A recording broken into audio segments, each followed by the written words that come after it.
నమస్తే అండి. ఈరోజు నేను పాలకూర పప్పు చేస్తున్నానండి. ముందు పప్పు ఉడికించుకుంటున్నానండి. సగం పైన ఉడికిందండి పప్పు. నేను 3 కట్టలు పాలకూర తీసుకున్నానండి. 350 గ్రాములు కందిపప్పు అండి, 3 టమాటాలండి, 7 పచ్చిమిర్చి అండి, ఒక చిన్న నిమ్మకాయ సైజు చింతపండు అండి, కారం అండి వేసుకుందామండి. ముందు టమాటాలు, పచ్చిమిర్చి, చింతపండు అండి వేసుకుందాం.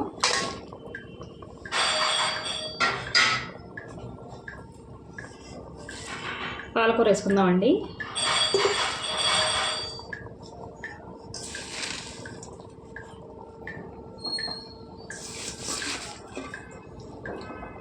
పాలకూర కొద్దిగా ఎక్కువ ఉంటుందండి పప్పులో.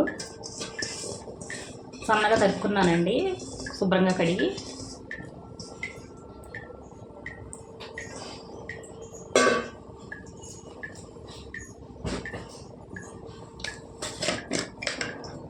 కారం వేసుకుందామండి.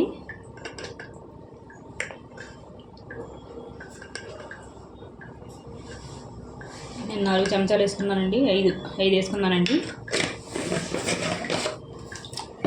కుక్కర్ మూత పెట్టి విజిల్స్ వేసుకుందామండి 3. చూడండి, పాలకూర పప్పు మెత్తగా ఉడికిపోయిందండి. ఇప్పుడు రుచికి తగినంత ఉప్పు వేసుకుందామండి.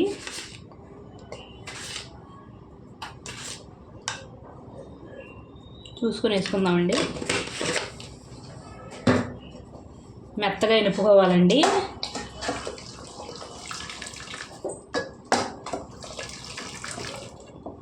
మెత్తగా మెరికిన తర్వాత చూపిస్తానండి. చూడండి, మెత్తగా ఎనిపేసానండి. చూడండి, తాలింపు పెట్టుకోవాలండి. తాలింపు పెట్టుకుంటానే చాలా టేస్టీగా ఉందండి పాలకూర పప్పు. తాలింపు పెట్టుకుని చూపిస్తానండి. మజ్జిగ అయిపోయానండి.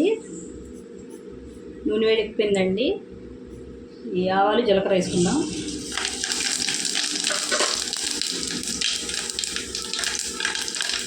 ఎండుమిరపకాయలండి,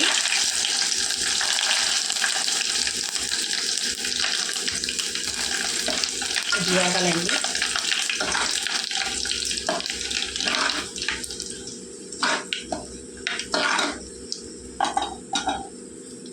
ఎల్లుల్లిపాయలు వేసుకుందామండి.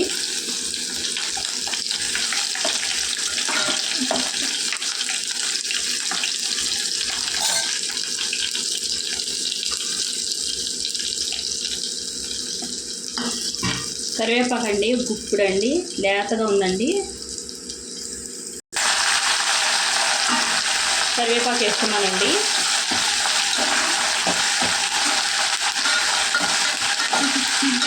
కొద్దిగా వేగాలండి కరివేపాకు. లేత కదండి, ఎక్కువ వేసుకుంటే చాలా టేస్టీగా ఉంటుంది. కళ్ళకి మంచిది కదండి కరివేపాకు, దాని గురించి ఎక్కువ వేసుకున్నాను నేను.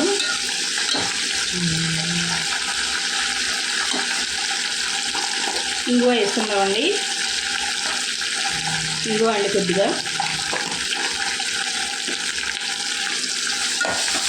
ఒకసారి కలుపుకొని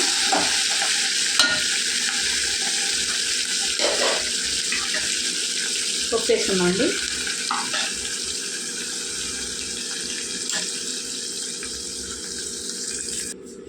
చూడండి, పప్పు తాలింపు పెట్టేసానండి. చూడండి, చాలా కమ్మగా, చాలా టేస్టీగా ఉందండి.